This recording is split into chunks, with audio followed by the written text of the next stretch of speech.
છો India news Gujarat અને હું છું આપની સાથે કોમલ અગ્રવાલ। શરૂઆત કરી મહત્વના સમાચારોથી। આણંદની વાત કરવામાં આવે તો જિલ્લામાં ભૂકંપનો હળવો આંચકો અનુભવાતા લોકોમાં થોડીક વાર માટે ભયનો માહોલ સર્જાયો હતો। મળતી માહિતી મુજબ રિક્ટર સ્કેલ પર 3.4ની તીવ્રતાનો આંચકો નોંધાયો હતો। ભૂકંપનો કેન્દ્રબિંદુ ઉમેરઠ અને ડાકોર વચ્ચે ખેડા જિલ્લા ઠાસરા તાલુકા નજીક આવેલ હોવાનું જણાવ મળ્યું છે, જે આણંદથી અંદાજે 36 કિલોમીટર દૂર છે। આંચકો સાંજે આશરે 4:30 વાગ્યાની અરસામાં અનુભવાયો હતો અને જો કે ભૂકંપનો આંચકો હળવો હોવાના કારણે કોઈ જાનહાનિ કે મોટું નુકસાન થયું નથી। છતાં અચાનક ધ્રુજારી અનુભવાતા લોકો ઘરમાંથી બહાર નીકળી આવ્યા હતા અને થોડીક વાર માટે અફરાતફરીનો માહોલ સર્જાયો હતો।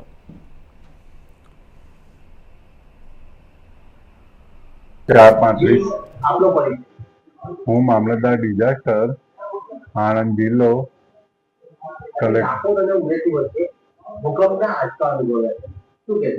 આજ રોજ ગાંધીનગર સિસ્મોગ્રાફિક રિસર્ચ ગાંધીનગર ડિઝાસ્ટર કચેરી તરફથી મળેલ મેસેજ મુજબ 3.4નો ભૂકંપનો હળવો આંચકો ડાકોર અને ઉમરેઠ વચ્ચે આવેલ છે, જેની જાણ જિલ્લાના તમામ તાલુકા વિકાસ અધિકારી મામલતદારશ્રી અને ચીફ ઓફિસરશ્રીને કરવામાં આવે છે અને કોઈ પણ પ્રકારનું નુકસાન થયું હોય તો તેનો તાત્કાલિક અહેવાલ મોકલી આપવા જણાવેલ છે અને જરૂરી તકેદારી રાખવા જણાવેલ છે। અત્યાર સુધી નુકસાન અંગેના કોઈ અહેવાલ મળેલ નથી।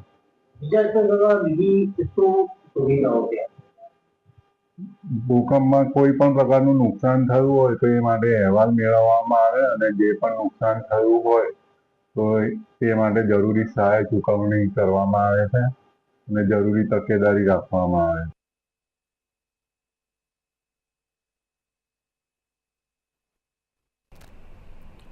હાલ ખબરોમાં આગળ વધીએ। વડોદરાની વાત કરવામાં આવે તો શહેરના વોર્ડ નંબર 8માં હાલમાં ચાલી રહેલ ચૂંટણી પ્રક્રિયામાં ભાજપ દ્વારા ખુલ્લેઆમ દ્વિચરિત્ર અને અન્યાયપૂર્ણ વર્તન કરવામાં આવી રહ્યું હોવાનો કોંગ્રેસે આક્ષેપ કર્યો છે।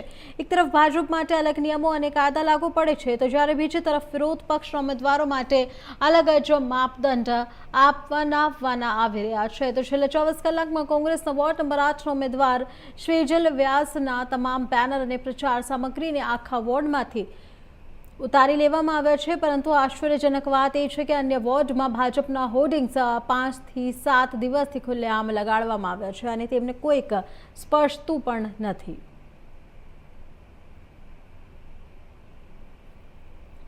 નમસ્કાર વડોદરા। આ જુઓ અજબ ગજબ ભારતીય જનતા પાર્ટીની માયા મોહ માયા। એ બેનર મારે તો ચાલે, શ્રીજલ વ્યાસ બેનર ના મારવા જોઈએ। એ કરે બધું જ ચાલે, શ્રીજલ વ્યાસ કશું ના કરવો જોઈએ।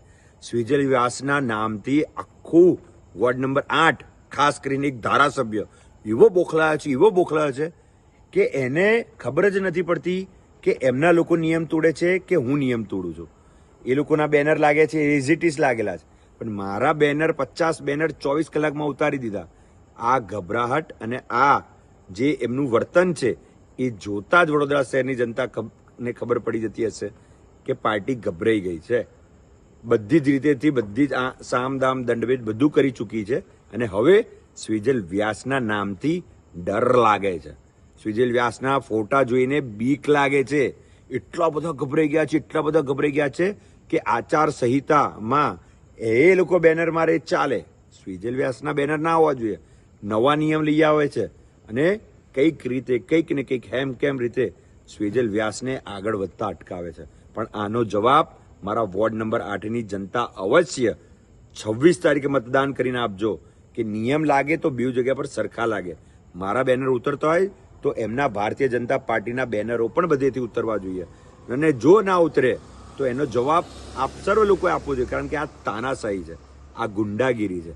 આ લોકોને ન્યાય માટે અવાજ ઉઠાવતા રોકવાનું, બીજાને આગળ વધતા અટકાવવાનું, પોતાની લીટી લાંબી કરવાની, તો આ એક તરીકે લોકતંત્રની હત્યા છે અને આ હત્યામાં હું એમના વિરુદ્ધમાં આંદોલન પર લડ્યો છું, લડવાનો છું અને 26 તારીખે આપ લોકોના જંગી આશીર્વાદ સાથે 28 તારીખે વિજય સરઘસ પણ કરવાનો છું। આપ સર્વ લોકો આ બેનરનું જે કાંડ આ લોકો દ્વારા કરવામાં આવે છે એનો સખ્તમાં સખ્ત જવાબ આપજો। હું પણ આ બાબતે મારા વોર્ડ નંબર 8ની જનતાને જાગૃત કરતો રહીશ. Thank you. વડોદરા મહાનગરપાલિકાની ચૂંટણી પૂર્વ મતદાન પ્રક્રિયાનો પ્રારંભ કરવામાં આવ્યો છે, જેમાં ચૂંટણી ડ્યુટીમાં તૈનાત કર્મચારીઓ અને પોલીસ જવાનો માટે વિશેષ મતદાન વ્યવસ્થા ઊભી કરવામાં આવી છે. વડોદરાના પ્રતાપનગર પોલીસ હેડક્વાર્ટર ખાતે મતદાન મથક શરૂ કરવામાં આવ્યું છે, જ્યાં આજે ફરજ પરના કર્મચારીઓ પોતાના મતાધિકારનો ઉપયોગ કરી રહ્યા છે. અત્યાર સુધીમાં 1000થી વધુ મતદારોએ મતદાન કર્યું છે અને સાંજે 6 વાગ્યા સુધી મતદાન ચાલુ રહેશે. જોકે મતદાન મથક પર કેટલીક અવ્યવસ્થાઓ પણ સામે આવે છે. ખાસ કરીને પીવાના પાણીની સુવિધાઓનો અભાવ જોવા મળ્યો હતો, જેના કારણે પોલીસ અને અન્ય વિભાગના કર્મચારીઓને ખુલ્લા આકાશ હેઠળ તાપમાં લાઇનમાં ઊભા રહી મતદાન કરવું પડ્યું હતું.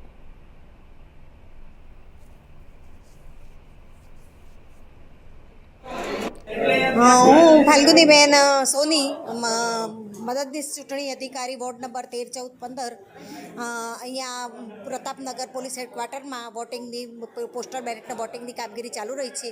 તેમાં પોલીસ હેડક્વાર્ટરના અધિકારીઓ, કર્મચારીઓ, હોમગાર્ડ સહિતના તમામ કર્મચારી અધિકારીઓનું વોટિંગની કામગીરી ચાલી રહી છે.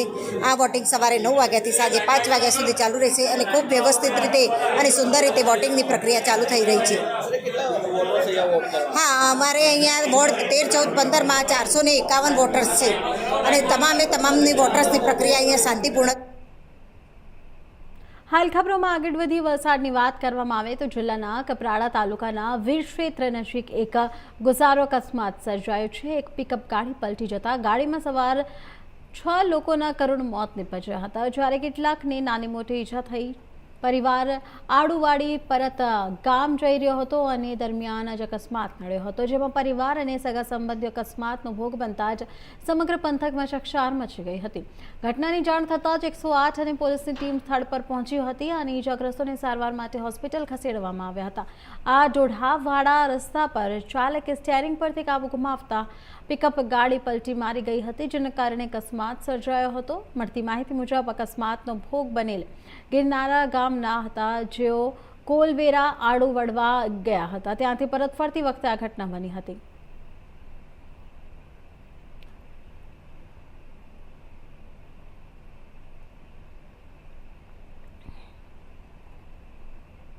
તાપીની વાત કરવામાં આવે તો જિલ્લાના વ્યારાના વાઘપાડી ગામે ગત 5 ફેબ્રુઆરીના રોજ પાણીમાં ડૂબેલ એક યુવકની લાશ મળી આવી હતી. પ્રાથમિક તબક્કે પોલીસે મૃતકના પિતાના ફરિયાદ આધારે આત્મહત્યાનો ગુનો નોંધી તપાસ હાથ ધરી હતી, પરંતુ ખાનગી બાતમીદારો અને મોબાઈલ કોલ રેકોર્ડ અને લોકેશનના આધારે પોલીસે તપાસ કરતા આત્મહત્યાનો ગુનો હત્યા હોવાનું સામે આવ્યું છે.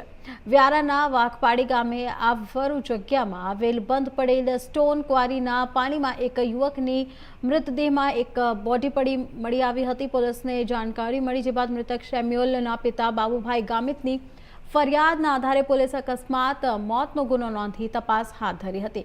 પોલીસની ઝીણવટભરી તપાસમાં હત્યા આડસંબંધને લઈને થઈ હોવાનું સામે આવ્યું છે. હત્યાનું કારણ મૃતકની પત્ની પ્રતિભાના અન્ય ઈસમના નલિન ગામિત સાથે આડસંબંધ હોવાને લઈને મૃતકની પત્ની, તેનો પ્રેમી અને અન્ય 2 ઈસમો જેના પ્રિન્સ ગામિત અને અન્ય એક કાયદાના સંઘર્ષમાં આવેલ કિશોર, આમ 4 ઈસમો મળીને મૃતકને મોતને ઘાટ ઉતાર્યો હતો.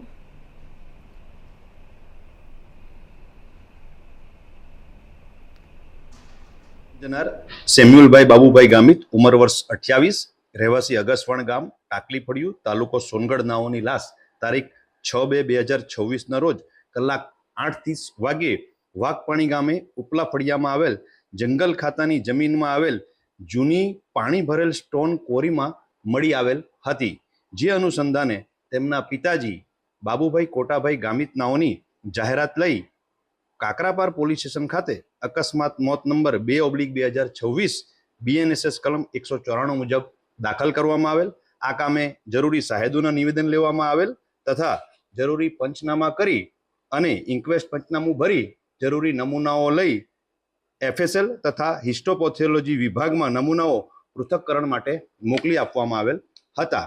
આ કામે PM નોટમાં પ્રાથમિક રીતે મૃત્યુનું કારણ પાણીમાં ડૂબી જવાના કારણે શ્વાસ રૂંધાવાથી થયેલ હોવાનું તપાસ દરમિયાન ફલિત થયેલ, પરંતુ આ ગુનાની ઊંડાણપૂર્વક તપાસ કરતા આ કામે પકડાયેલ આરોપીઓ નલિનભાઈ નિલેશભાઈ ગામિત તથા આ કામે મરણ જનારના પત્ની પ્રતિભાબેન સેમ્યુઅલભાઈ ગામિત નાઓ વચ્ચે અનૈતિક સંબંધ હોય અને આ અનૈતિક સંબંધના લીધે આ કામના મરણ જનાર તથા પ્રતિભા ગામિત નાઓ વચ્ચે અવારનવાર બોલાચાલી અને ઝઘડો તકરાર થયેલ હોય આ કામે બંને આરોપીઓએ ગુનાહિત કાવતરું રચી આ કાવતરામાં અન્ય આરોપી પ્રિન્સ શૈલેષભાઈ ગામિત તથા અન્ય એક કાયદાના સંઘર્ષમાં આવેલ કિશોરને ગુનાના કાવતરામાં સામેલ કરી અને આ ચારેય આરોપીઓએ ભેગા મળી આ કામના આરોપીને વાઘપાણી જૂની સ્ટોન કોરી ખાતે તારીખ 5/2/2026 રોજ કલાક 18:30 વાગે બોલાવી તેને અચાનક ક્વોરીના પાણી ભરેલ ભાગમાં ધક્કો મારી દઈ પાણીમાં ડૂબાડી દીધેલ હોવાની હકીકત તપાસ દરમિયાન ફલિત થયેલ છે અને સદર બાબતને આ કામે મળેલ રજૂઆત તથા કોલ રેકોર્ડ્સ તથા લોકેશન અને સાહેદોના નિવેદનથી સમર્થન મળતા આજરોજ કાકરાપાર પોલીસ સ્ટેશન ખાતે ગુનો દાખલ કરવામાં આવેલ છે.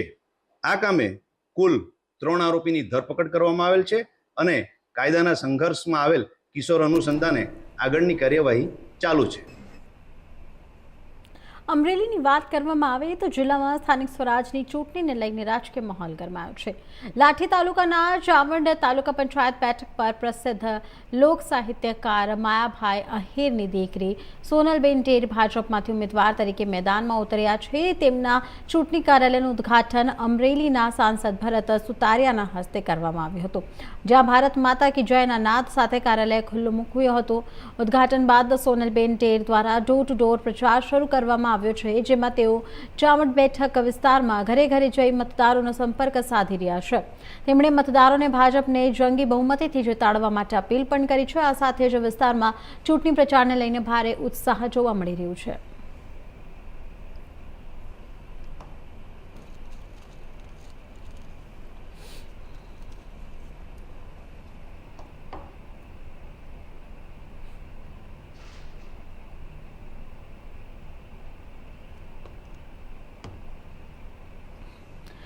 હવે ખબરોમાં આગળ વધી અમરેલીની વાત કરવામાં આવે તો જિલ્લાના રાજુલા તાલુકાના ભાક્ષી ગામે યુવાનની હત્યાની ગંભીર ઘટના સામે આવે છે, જેમાં જૂના પ્રેમ સંબંધના વિવાદે કરુણ અંત લીધો છે. મળતી માહિતી મુજબ દિનેશભાઈ ટબાભાઈ સોલંકી પર 18 એપ્રિલે રાત્રિના સમયે ખેતરમાં સૂતા હતા ત્યારે હુમલો કરવામાં આવ્યો હતો.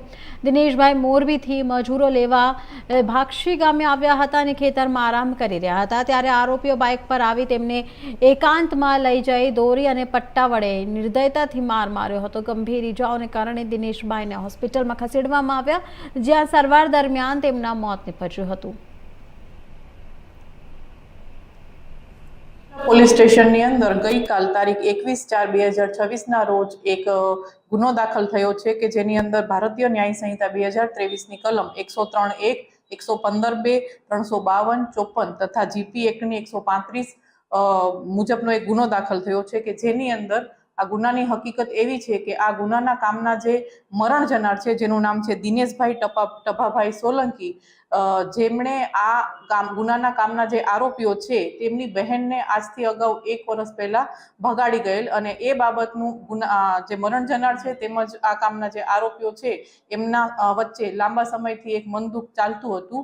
તો અહીંયા તારીખ 18ના રોજ જે મરણ જનાર જે દિનેશભાઈ છે એ મોરબી મુકામથી ભાક્ષી ગામે આવેલ જે બાબતનું ધ્યાન રાખી આ કામના જે આરોપીઓ છે એ આ કામના જે સાહેદ કાળુભાઈ જે છે જેની સાથે આ દિનેશભાઈ બેઠા હતા તે દરમિયાન રાત્રિના આશરે 9:30 વાગે આ ગુનાના કામના જે આરોપીઓ છે ત્યાં જાય છે અને આ દિનેશભાઈને પોતાની સાથે લઈ જઈ ત્યાંથી આશરે 100 મીટર દૂર વાડીના કાચા રસ્તે પોતાના પટ્ટા તેમજ રાંધવા વડે ખૂબ જ માર મારે છે અને ખૂબ જ જીવલેણ ઈજાઓ પહોંચાડે છે.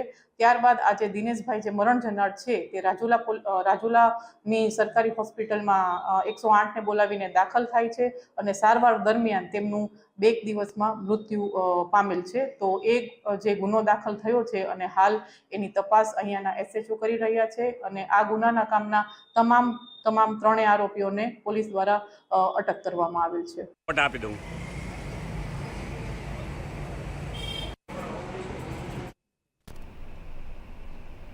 બનાસકાંઠાની વાત કરવામાં આવે તો જિલ્લામાં ડીસા ધાનેરા હાઈવે પર ટેટોડા ગામ નજીક થયેલી ચાંદીના દાગીનાની લૂંટનો કેસ પોલીસ દ્વારા ઝડપથી ઉકેલી લેવામાં આવ્યો છે.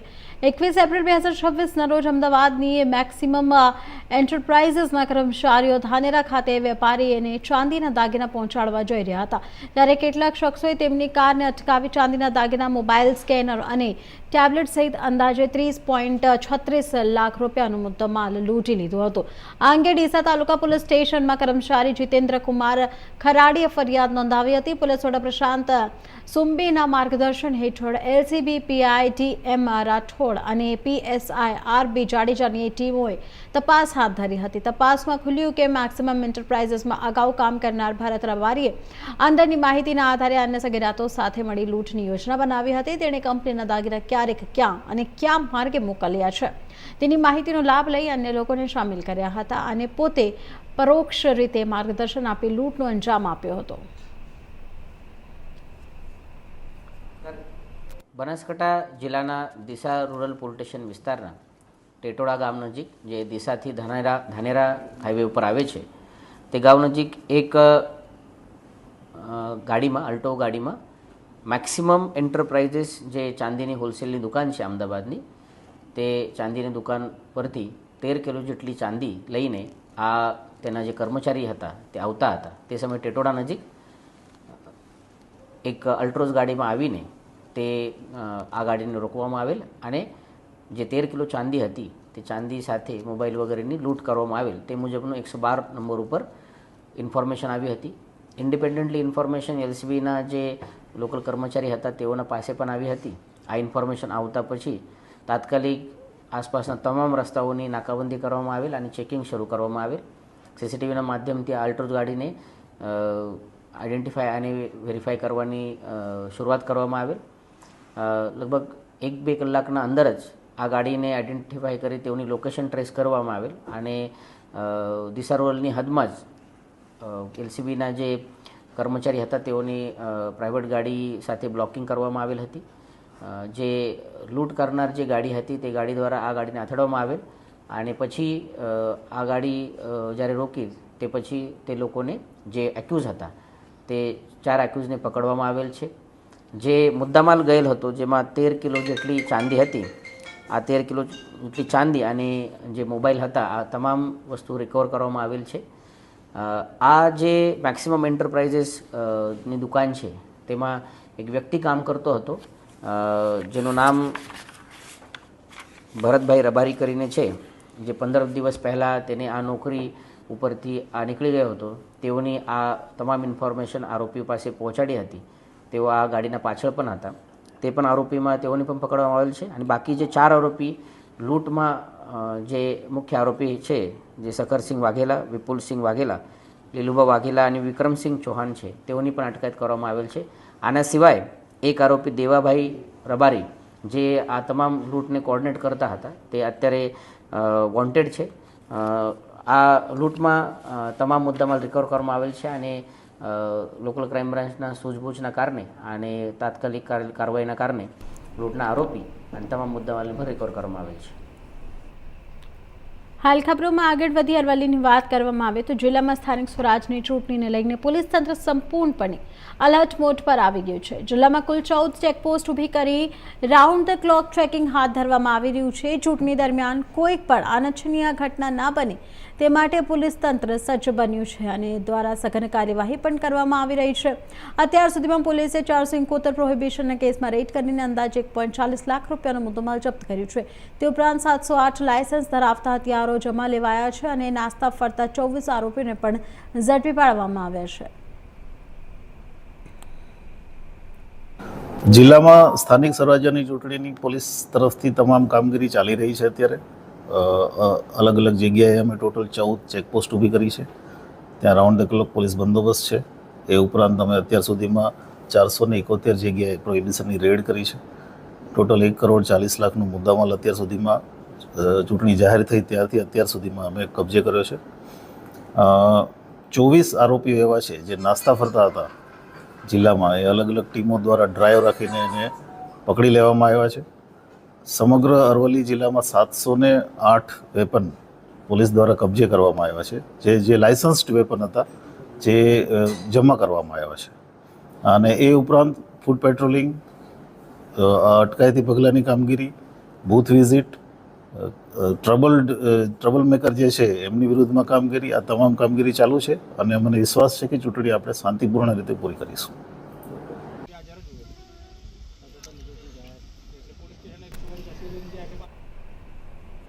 હાલ ખબરોમાં આગળ વધીએ તો ભારતમાં પ્રકૃતિ પ્રોડક્ટ માટે નવી પહેલ શરૂ કરવામાં આવી છે, જેમાં કેમિકલયુક્ત ખેતી સામે પ્રકૃતિ ખેતીના ઉત્પાદનને વધારવા માટે વિવિધ પ્રયાસો થઈ રહ્યા છે. ગુજરાતની લેબ માન્યતા મળ્યા બાદ જ પ્રોડક્ટનો ઉપયોગ યોગ્ય ગણાયો છે.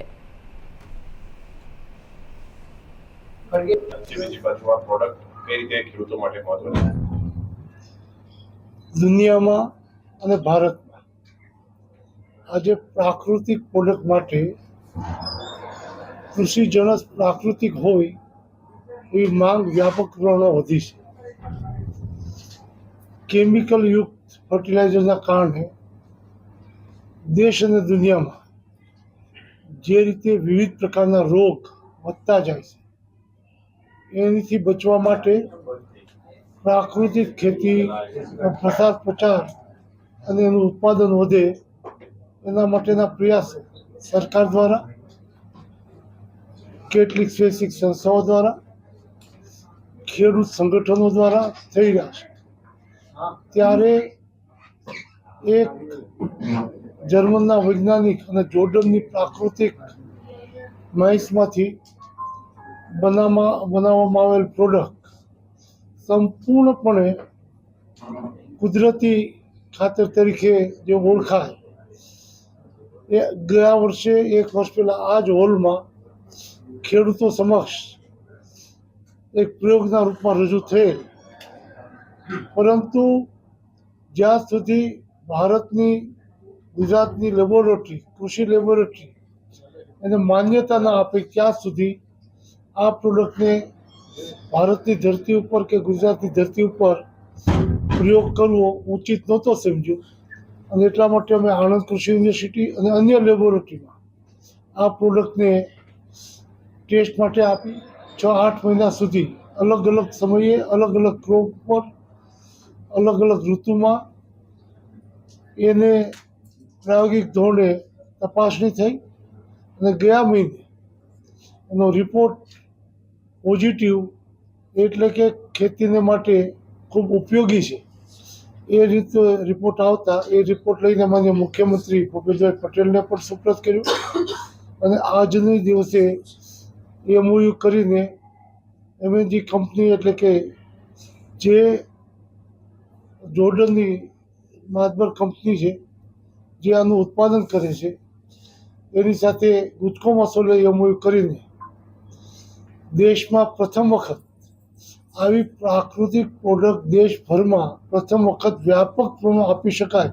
એટલી ક્ષમતાવાળી સંસ્થા સાથે MOU કર્યા, જેથી કરીને આ દિવસે ગુજકોમાસોલ કે ગુજરાતમાં કોઈ પણ કૃષિજનસનો પાક વધારે લાવવો હોય, સલામત રાખવો હોય તો IFFCO, KRIBHCO, GNFC, IPL, JNFC જેવી સંસ્થાઓ પાસેથી આ ઉત્પાદન લાવવું પડતું હતું. એના બદલે હવે દેશભરમાં કોઈને પ્રાકૃતિક પ્રોડક્ટ જરૂર હશે તો ગુજકોમાસોલ મારફત આપણે દેશભરમાં આ પ્રોડક્ટ આપીશું, જેથી કરીને ગુજરાતની સંસ્થા મજબૂત તો બની છે, વધારે મજબૂત થઈને ખેતીને સમૃદ્ધ અને સલામત રાખવા માટે ખૂબ મોટું કામ કરવા માટેનો નિર્ધાર ગુજકોમાસોલે જે કર્યો છે, એનાથી મને પ્રધાનમંત્રી જે રીતે પ્રાકૃતિક ખેતીને પ્રાધાન્ય આપે છે અને અમિતભાઈ શાહ સહકારિતાના માધ્યમથી સમૃદ્ધિ લાવવા માટેની જે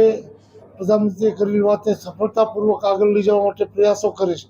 આપણા ગવર્નર ગુજરાતના અને આચાર્ય સાહેબ સતત પ્રયાસો પ્રાકૃતિક.